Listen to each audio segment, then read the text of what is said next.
Hello guys, welcome back on intcpd.com। मेरा नाम है पूनम गर्ग और आप हमारे साथ सीख रहे हो MS एक्सेल 2010। एक्सेल के अंदर आज का हमारा टॉपिक है टेक्स्ट फॉर्मूलाज इन एक्सेल। करते हैं आज का टॉपिक। देखिए, टेक्स्ट फॉर्मूलाज में क्या है कि आप जो भी टेक्स्ट लिखते हो, कोई नेम्स वगैरह लिखते हो या कोई भी इस टाइप का डाटा है, उसके अंदर आपने एडजस्टमेंट करनी है, कोई भी मैनेज करके रखना है अपने पूरे डाटा को, तो आप टेक्स्ट फॉर्मूला यूज़ करते हो। आपने कुछ नेम वगैरह लिख रखे हैं,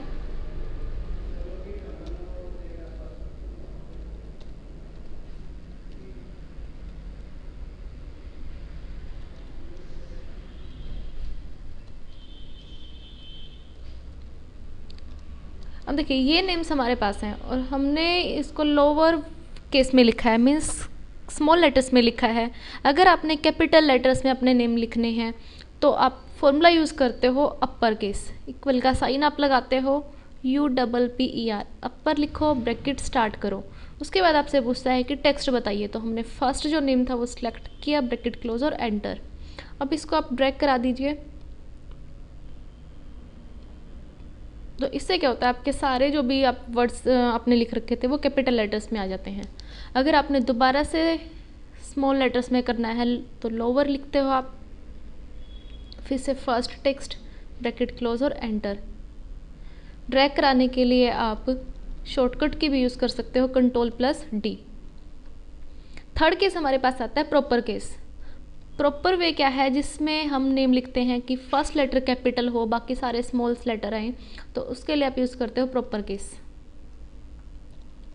सिलेक्ट करने के लिए Shift+एरो की यूज़ करोगे, Ctrl+D करते हो आप ड्रैग कराने के लिए। तो 3 फॉर्मूलाज है ये, upper, lower and proper case.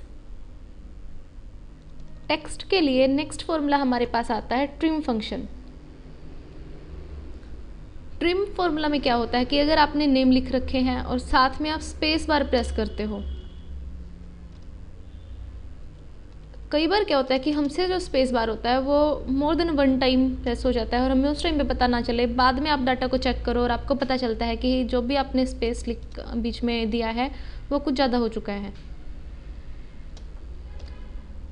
तो इसे रिमूव करने के लिए, यानी कि जो भी 1 टाइम से ज़्यादा स्पेस है उसको आपने हटाना है, सिर्फ 1 टाइम स्पेस आपने अपने लेटर्स के बीच में रखना है, तो आप यूज़ करते हो ट्रिम फॉर्मूला, इक्वल का साइन TRIM लिखते हो आप, ट्रिम। एक्स्ट्रा स्पेस को रिमूव कर देता है आपके टेक्स्ट के बीच से। टेक्स्ट आप सेलेक्ट करोगे, ब्रैकेट क्लोज, और उसको फिर अप्लाई कर दो पूरी रेंज के ऊपर, Ctrl+D। तो आप देख सकते हो जितनी भी एक्स्ट्रा स्पेस थी, मोर देन 1 स्पेस जो भी थी, उसको रिमूव करके सिर्फ 1 स्पेस को ये बीच में छोड़ देता है। तो ये ट्रिम वाला फॉर्मूला किया आपने। फिर एक फॉर्मूला आपके पास आता है कॉनकैटनेट, जिसका यूज़ भी आप इसलिए करते हो टेक्स्ट के लिए। देखिए, हमने नेम लिखे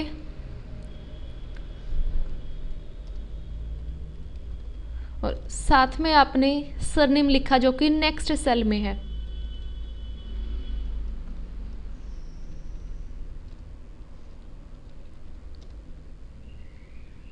और अब आपने इसको ज्वाइंट करना है, यानी कि 2 टेक्स्ट स्ट्रिंग आपको दे रखी है और आपने दोनों को ज्वाइन करके उसको मिक्स, यानी कि एक इस कॉलम में आपने रखना है। तो फॉर्मूला यूज़ करते हो कॉनकैटनेट।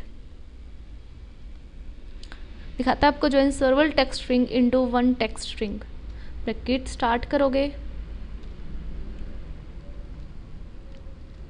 टेक्स्ट 1, टेक्स्ट 2, यानी कि सारे अपने जो भी जितने भी टेक्स्ट आपके बताते जाइए, कोमा लगा के नेक्स्ट के ऊपर क्लिक करते हो, आप सेलेक्ट करते हो और जैसे ही आप एंटर करते हो तो इस टेक्स्ट स्ट्रिंग को ये क्या करता है, ऐड कर देता है। अब कॉनकैटनेट के लिए एंड का सिंबल भी यूज़ कर सकते हो। अगर आपने फर्स्ट टेक्स्ट को सिलेक्ट किया और फिर आपने जो भी ये सिंबल है एंड वाला ये लगाया और फिर सेकंड टेक्स्ट किया, तो इससे भी ये टेक्स्ट को ऐड कर देता है। यानी कि कॉनकैटनेट के लिए आप एंड भी यूज़ करते हो। आप देखते हो कि इसमें क्या होता है कि जो भी आपने ऐड किया बीच में स्पेस नहीं है, यानी कि पूरे टेक्स्ट स्ट्रिंग को इसने इकट्ठा ही जोड़ दिया है। अगर आपको बीच में स्पेस भी देना है तो आप स्पेस भी दे सकते हो। फॉर्मूला आपको एक और बनाना पड़ेगा।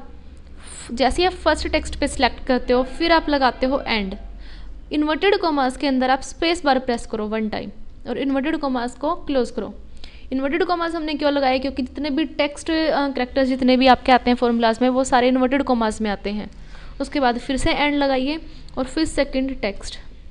तो आप देखते हो first text, space and second text, तीनों को ये ऐड कर देता है, तो बीच में स्पेस भी आएगा।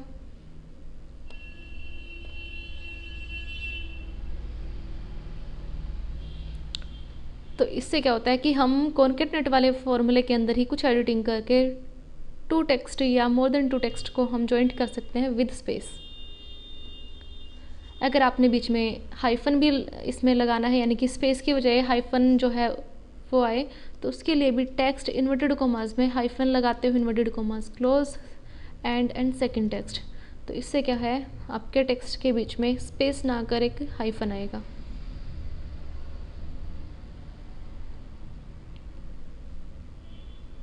अब देखिए एक टेक्स्ट से रिलेटेड एक फॉर्मूला और बना सकते हैं हम। हमारे पास प्रॉब्लम क्या है कि आपने डिफरेंट सेल्स के अंदर नेम लिखे हैं और आपने उसको जॉइंट भी करना है, बीच में स्पेस भी आए और साथ में जो फर्स्ट लेटर है वो कैपिटल भी आए, मीन्स साहिल में जो एस है वो बड़ा आए और जो आपने सरनेम लिखा है कपूर उसमें के कैपिटल लेटर्स में आए।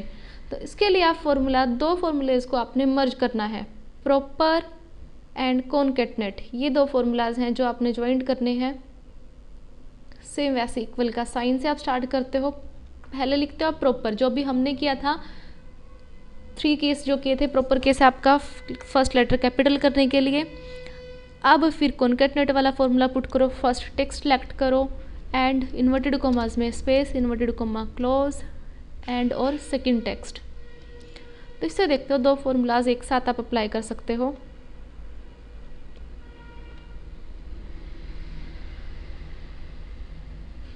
तो देख सकते हो आप दोनों आपके जो टेक्स्ट थे वो ऐड भी हो चुके हैं और साथ में फर्स्ट लेटर कैपिटल भी आया है। तो ये फॉर्मूला था आपका टेक्स्ट से रिलेटेड। नेक्स्ट हमारे पास एक फॉर्मूला आता है लेंथ, जिसके अंदर क्या है, अगर आपने कोई भी नेम लिखा है उसके अंदर टोटल कितने कैरेक्टर्स हैं आपने ये चेक करना है। तो फॉर्मूला आप लगाते हो लेंथ, LEN लिखा जाता है फॉर लेंथ। ब्रैकेट स्टार्ट कीजिए, टेक्स्ट अपना सिलेक्ट कीजिए, ब्रैकेट क्लोज और एंटर। तो इसमें देखते हो आप साहिल के अंदर 5 कैरेक्टर्स हैं और कपूर में 6 कैरेक्टर्स और 1 स्पेस, इट मीन्स 12 टोटल आपके पास जो भी कैरेक्टर स्ट्रेंथ थी। ऐसे ड्रैग करके आप नेक्स्ट में भी चेक कर सकते हो, 4 एंड 4 और 1, तो 9 टोटल आपके पास कैरेक्टर्स हैं, तो ये दिखा देगा आपको 9। नेक्स्ट आपके पास फॉर्मूला आता है राइट एंड लेफ्ट। देखिए राइट एंड लेफ्ट में क्या है, ये वाली टेक्स्ट स्ट्रिंग है, इसके अंदर से मुझे राइट साइड से कोई भी 5 लेटर्स चेक करने हैं या लेफ्ट साइड से कोई भी 5 लेटर्स चेक करने हैं या 6 लेटर चेक करने हैं। तो उसके लिए आप फॉर्मूला लगाते हो राइट एंड लेफ्ट। राइट मैंने लिखा, फिर लगाते हो आप ब्रैकेट स्टार्ट करते हो, पहले इसको बताना पड़ेगा कौन सा टेक्स्ट है। तो हमने टेक्स्ट ये लिया, कोमा मैंने लिखा 6, यानी कि राइट साइड से आपको 6 लेटर बताएगा। तो आप देखते हो राइट साइड से 6 लेटर कपूर। अगर आपने लेफ्ट साइड से चेक करना है देन आप लिखते हो लेफ्ट, ब्रैकेट स्टार्ट, टेक्स्ट बताइए और कोमा मैंने अब की बार लिखा सिर्फ 5 लेटर्स, क्योंकि मुझे सिर्फ साहिल नेम देखना है, देन 5 लेटर आप लेते हो। तो आप देख सकते हो अगर आप लेटर्स कम लिखते हो, लेफ्ट दोबारा से मैंने टेक्स्ट सेलेक्ट किया और मैंने ओनली 4 लेटर्स लिखे हैं कि मुझे सिर्फ 4 कैरेक्टर्स ये दिखाए, तो आप देखते हो आपको 4 उसके अंदर कैरेक्टर्स ही दिखाएगा। तो ये फॉर्मूलाज थे आपके टेक्स्ट फंक्शंस जो आपने किए। इसके अलावा एक फॉर्मूला और आता है हमारे पास जो आपने अभी किया राइट एंड लेफ्ट, ऐसे ही आप मिड से भी चेक कर सकते हो। हमारे पास ये नेम है, मुझे मिड से कोई भी 5, 4 कितने भी लेटर्स चेक करने हैं, आपको बताना पड़ेगा स्टार्टिंग कहाँ पे है और एंड कहाँ पर है। तो आप फॉर्मूला उसके लिए लगाते हो मिड, इक्वल का साइन MID, मिड आप लिखते हो, ब्रैकेट स्टार्ट, स्टार्टिंग आप टेक्स्ट बताओगे कौन सा टेक्स्ट है, सपोज हमने लिया ये वाला टेक्स्ट, कोमा आपको बताना पड़ेगा कहाँ से आपने अपना नंबर सेलेक्ट करना है। तो उसके लिए हमने लिखा सेकंड से स्टार्ट करें, यानी कि A से ये स्टार्ट करेगा और कहाँ तक आपने चेक करना है, तो हमने कोमा लगा के लिखा 4 या फिर 5 तक, यानी कि L तक आपको बताएगा। ब्रैकेट क्लोज करते हो, यानी कि स्टार्टिंग नंबर बताया और नंबर्स के कितने करेक्टर्स देखने हैं आपने लास्ट, यानी कि 5 तक। तो आप देखते हो मिड से भी आप कोई भी लेटर्स चेक कर सकते हो। तो ये आपके टेक्स्ट फंक्शन थे जिसके अंदर आपने किया अपर, lower, proper, trim, concatenate, length आपने फाइंड आउट की, राइट लेफ्ट से आपने कैरेक्टर्स की जो लेंथ थी वो चेक की, एंड मिड से आपने अपने नंबर्स को चेक किया। तो ये सारे फॉर्मूलाज आपने आज किए हैं इस टॉपिक में। इस टॉपिक को अब यहीं पर फिनिश करते हैं। Thank you guys.